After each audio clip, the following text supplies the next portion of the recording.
ვისურვებდი სიღარიბის მაჩვენებელი და შემწეობის მსურველთა რიცხვი წლიდან წლამდე შემცირდეს, თითოეულმა მოქალაქემ მაღალ შემოსავლიანთა კატეგორიაში გადაინაცვლოს. ერთია სურვილი და მეორეა რთული გზა და მასშტაბური რეფორმები, რომელიც უკეთესი მომავლისთვის ეტაპობრივად ხორციელდება. მშვიდობა და ეკონომიკური წარმატება, რა თქმა უნდა, განსაზღვრავს ჩვენს უკეთეს ხვალინდელ დღეს. საქართველოს მიმართ უცხო ქვეყნის მოქალაქეების ინტერესიც გაზრდილია, მხოლოდ და მხოლოდ იმაზე მიუთითებს, რომ ჩვენს ქვეყანაში საცხოვრებლად მიმზიდველი გარემოა. მაგრამ აქ უკვე შემოდის არალეგალური მიგრაციის პრობლემა, რომელიც მთელი მსოფლიოსთვის გამოწვევად იქცა და ამ პროცესში საქართველოს ვერ იქნება გამონაკლისი, რომელიც პრობლემას მიგრაციის მკაცრი ეროვნული პოლიტიკით უპირისპირდება. და რამდენიმე წუთის წინ ცნობილი გახდა, რომ საქართველოს პრემიერ-მინისტრის ირაკლი კობახიძის განკარგულებით 1 მარტიდან მუდმივი ბინადრობის არ მქონე უცხო ქვეყნის მოქალაქეებს კურიერებად, ტაქსის მძღოლებად და გიდებად მუშაობა აეკრძალებათ. მოკლედ, როგორია მიგრაციის ეროვნული პოლიტიკა, ამაზე უფრო მეტ ისაუბრებს საბა ხვიჩია.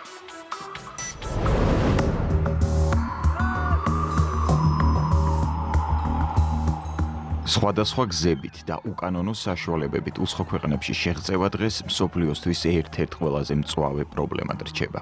მიგრაციული პროცესები წარმოუდგენლად დიდ მასშტაბებს აღწევს და გავლენას ახდენს არა მხოლოდ მცირერიცხოვან ქვეყნებზე, არამედ დიდ სახელმწიფოებზეც კი. სწორედ ამიტომ მიგრაციის მართვა და კონტროლი ახლა განსაკუთრებულ მნიშვნელობას იძენს.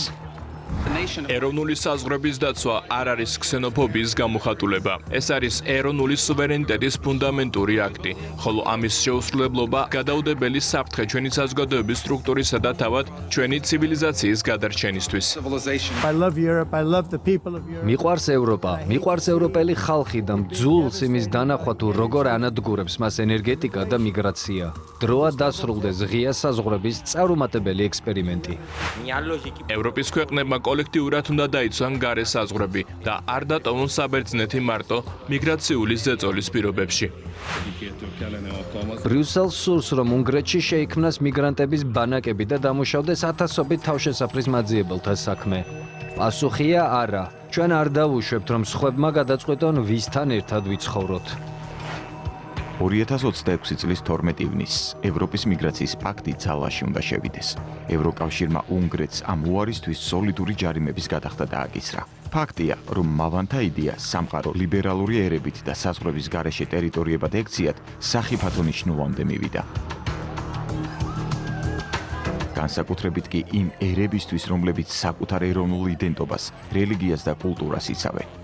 მცირერიცხოვანი მოსახლეობის მქონე ქვეყნებისთვის ეს საკითხი კიდევ უფრო სენსიტიურია, რადგან სხვა ეთნოსის მიგრანტების უკონტროლო შემოდინებამ შესაძლოა გამოუსწორებელი გავლენა მოახდინოს კონკრეტულ ქვეყნებზე. ამ მსოფლიო გამოწვევის პირისპირ დგას საქართველოც. სწორედ ამიტომ მიგრაციული პროცესების მართვა და უკანონო მიგრაციის შემცირება ხელისუფლებამ პრიორიტეტულ მიმართულებად განსაზღვრა. იმ პროცესების ფონზე, რომლებიც ვითარდება, განსაკუთრებით ევროკავშირის ქვეყნებში, ბუნებრივია, ყველას აქვს შეში, რომ იგივე არ განმეორდეს ჩვენს ქვეყანაში. თქვენ ხედავთ, თუ როგორ იზრდება მიგრანტების წილი მოსახლეობაში ევროკავშირის კონკრეტულ ქვეყნებში. რა თქმა უნდა, ჩვენი ერთ-ერთი უმთავრესი ეროვნული ამოცანაა, რომ უზრუნველყოთ ჩვენი ეროვნული და ასევე რელიგიური იდენტობის შენარჩუნება. გამოდივართ კონკრეტული ამოცანით, რომ რამდენიმე წელიწადში გავანულოთ საქართველოში უკანონო მიგრაცია. და როგორც უკვე ითქვა, წლევანდელი სამიზნე მაჩვენებელი არის 4000 უკანონო მიგრანტის გაძევება, რაც მოგცემს იმის საშუალებას, რომ რამდენიმე წელიწადში მთლიანად აღმოფხვრათ საქართველოში უკანონო მიგრაციის პრობლემა. საქართველოს მოსახლეობა 3.914.000 ადამიანს შეადგენს. ქვეყანაში მაქსიმუმ 257.000 უცხოელი ცხოვრობს. მათ შორის დაახლოებით 20.000 უკანონო მიგრანტია. მთავრობის ამოცანაა, რომ მხოლოდ წელს ქვეყნიდან 4.000 არალეგალი უცხოელი გააძევოს, რაც მათი სრული რაოდენობის 20%-ია. საქართველოში ბინადრობის ნებართვა არის გაცემული 164 ქვეყნის 7.307 მოქალაქეზე. რუსეთის ფედერაციის მოქალაქეები არიან 29.9%, 32.129 ადამიანი. აქ მინდა დავაზუსტო, რომ მათი დიდი ნაწილი არიან საქართველოს ყოფილი მოქალაქეები და ქართული გვარის მქონე პირები. რაც შეეხება უკრაინას, 5.19%, 6.290 ადამიანია ასეთი, თუმცა დამატებით ბინადრობის ნებართვის გარეშე ჩვენი სამართლებრივი აქტებიდან გამომდინარე ლტოლვილის რეალური სტატუსით საქართველოს ცხოვრობს დამატებით 25,000-მდე უკრაინელი.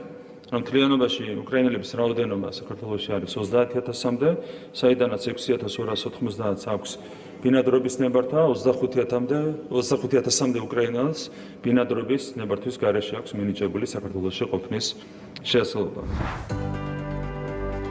სახელმწიფომ უკვე დაიწყო ამ პოლიტიკის პრაქტიკაში გადატანა.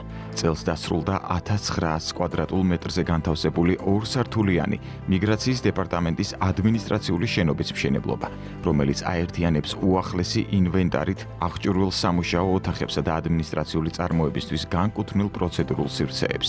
სწორედ ამ შენობიდან იმართება ქვეყნის მიგრაციული პოლიტიკის ყველაზე მკაცრი ეტაპი. და შედეგიც უკვე სახეზეა. გასულ წელს კანონიერი საფუძვლის გარეშე მყოფი 1311 უცხო ქვეყნის მოქალაქე ქვეყნიდან გააძევეს, რაც გამკაცრებული მიდგომის პირველი ხელშესახები შედეგია. 2025 წელს შინაგან საქმეთა სამინისტროს მიგრაციის დეპარტამენტს ჰქონდა რეკორდული შედეგი, ქვეყნიდან გაძევებულ უცხოელთა რაოდენობამ გადააჭარბა გასული 10 წლის ჯამურ მაჩვენებელს. თითოეული არალეგალი მიგრანტის გაძევება მოითხოვს გარკვეულ სამართლებრივი პროცედურების ჩატარებას და სრული პასუხისმგებლობით მინდა განმოცხადო, რომ თითოეული გაძევების პროცედურები ტარდება სამართლებრივი პროცედურების სრული დაცვით და მაქსიმალურად არის გათვალისწინებული ადამიანის უფლებების სტანდარტები.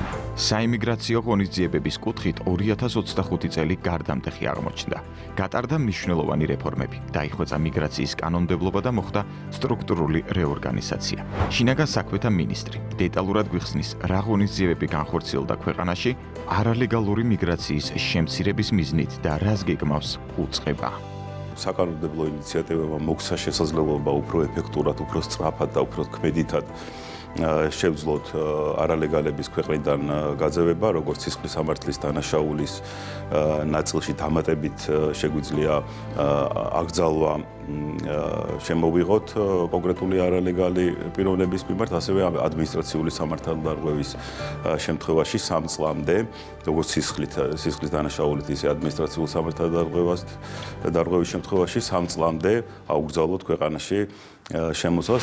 2025 წლის ერთ-ერთი ყველაზე მნიშვნელოვანი რეფორმა მიგრაციის დეპარტამენტისთვის უფლებამოსილების გაფართოება იყო. ივნისიდან დეპარტამენტს მიენიჭა უფლება საზოგადოებრივი თავშეყრის ადგილებში შეაჩეროს, იდენტიფიცირება მოახდინოს და გადაამოწმოს ადამიანი. პირველად დეპარტამენტის ისტორიაში აჭარაში შეიქმნა რეგიონული დანაყოფი, რომელიც დასავლეთ საქართველოს მიმართულებაზეა პასუხისმგებელი. სწორედ ეს სტრუქტურული გაძლიერება და სხვა საკანონმდებლო თუ ოპერატიული ცვლილებები გახდა 2025 წლის რეკორდული შედეგების ერთ-ერთი განსაზღვრელი ფაქტორი. ჩვენი მხრიდან გადაიდგა ძალიან მნიშვნელოვანი ნაბიჯები სტრუქტურული გაძლიერების კუთხით. გაძევების მთავარ სამმართველოს დაემატა დასავლეთის სამმართველო და არა მხოლოდ აღმოსავლეთის სამმართველოს საქმიანობით არის უზრუნველყოფილი მიგრაციის დეპარტამენტი, ასევე ადამიანური რესურსი გაიზარდა და ესეც გვაძლევს ძალიან კარგ ეფექტს. მუშაობთ დამატებით საკანონმდებლო ცვლილებებზე, რომელიც მალე გახდება საზოგადოებისთვის ცნობილი და ასევე ძალიან მნიშვნელოვანია მიგრაციის დეპარტამენტი მუშაობს მატერიალურ-ტექნიკურ ბაზაზე, რომელიც დაახლოებით მარტის თვის ბოლოს აპრილის დასაწყისში უკვე მზად იქნება და ეს მატერიალურ-ტექნიკური ბაზა მოგცემს შესაძლებლობად ვიცოდეთ ქვეყანაში რამდენი არალეგალია გვექნება სრული სიზუსტე. ეკონომიკურ ზრდასთან ერთად ქვეყანაში იზრდება სამუშაო ადგილებისა და ინფრასტრუქტურული პროექტების მასშტაბიც. ბუნებრივია ეს ზრდის მოთხოვნას კვალიფიციურ და გამოცდილ მუშახელზე, რომლის მოძიებაც ზოგიერთ სექტორში ადგილობრივ ბაზარზე რთულდება. ასეთ შემთხვევაში საჭირო ხდება უცხოელი სამუშაო ძალის შემოსვლა. სწორედ ამ პროცესის დასარეგულირებლად უკვე მიღებულია კანონი, რომელიც შრომით მიგრაციას მკაფიო და სამართლიან წესებში მოაქცევს. 1 მარტიდან ის უცხოელი, ვისაც სურს დასაქმება საქართველოში, მან უნდა მოიპოვოს ამისათვის სპეციალური ნებართვა. ამ ნებართვის გაცემის პროცესი და ადმინისტრირება სახელმწიფოს ექნება ძალიან, ასე ვთქვათ, მკაცრად გაწერილი და ნებართვების გაცემა მოხდება მხოლოდ იმ სფეროებში, სადაც კრიტიკული აუცილებლობა არსებობს, ასე ვთქვათ, კვალიფიციური კადრების და გარეშე კადრების დასაქმების და იქ, სადაც ჩვენი მოქალაქეების მხრიდან მოთხოვნა არის ჭარბი და პირიქით სურვილები არიან ბევრი, აქ მაქსიმალურად შეიზღუდება და შეიძლება ნულამდეც დავიძეს ასეთი ადამიანების დასაქმება. კიდევ ერთი ცვლილება სასწავლო ბინადრობას შეეხება. ოფიციალური მონაცემებით საქართველოში 37,000 უცხოელი სტუდენტი სწავლობს. მათი შენატანი ბიუჯეტში 300 მილიონ ლარს შეადგენს, ხოლო ეკონომიკაში დაახლოებით 1,2 მილიარდ ლარს. ძალიან დიდია ეფექტი, ეკონომიკური ეფექტი, რაც ასე ვთქვათ, უცხოელი სტუდენტების საქართველოში სწავლას მოაქვს, თუმცა ჩვენ შესაბამის დარგობრივ სამინისტროსთან ერთად და საქართველოს მთავრობის წარმომადგენლებთან ერთად შევიმუშავებთ უკვე და წარუდგენთ პარლამენტს ცვლილებებს, რომელიც ერთის მხრივ ხელს შეუწყობს უცხოელებს იმ სტუდენტებსაც მართლაც სურს საქართველოში განათლების მიღება, რომ მათ ყველანი საშუალება ჰქონდეთ ამისათვის, ხოლო მეორეს მხრივ ის ადამიანები, ვინც ამ საშუალებას იყენებენ საკანონმდებლო, ასე ვთქვათ, გარკვეული ნორმების არასრულყოფილების გამო, ასე ვთქვათ, ბოროტი მიზნებისათვის, ამ შემთხვევაში აქ მკაცრი რეგულაციები დაინერგება. ყოველწლიური მაღალი ეკონომიკური ზრდისა და ხანგრძლივი მშვიდობის ფონზე საქართველოს მიგრანტებისთვის სულ უფრო მეტად მიმზიდველი ხდება. არა მხოლოდ ტურისტულად, არამედ საცხოვრებლად, დაბალი კრიმინალის, ბიზნესის კეთების სიმარტივის და შრომის მზარდი ბაზრის გამო. ამ ფონზე კი საქართველოსთვის რისკებიც მატულობს. ხელისუფლება დარწმუნებულია, რომ მიგრაციის ახალი ეროვნული პოლიტიკა რეგულაციების გამკაცრება თუ ცალკეული წესების დაზუსტება ქვეყანას მისცემს შესაძლებლობას საკითხი, რომელიც ქართულ საზოგადოებას განსაკუთრებულად აწუხებს, უმოკლეს დროში ისე დაარეგულიროს, რომ ქვეყნის ეროვნული ინტერესები, რელიგიური თუ კულტურული ტრადიციები არასასურველი გავლენისგან დაიცვას.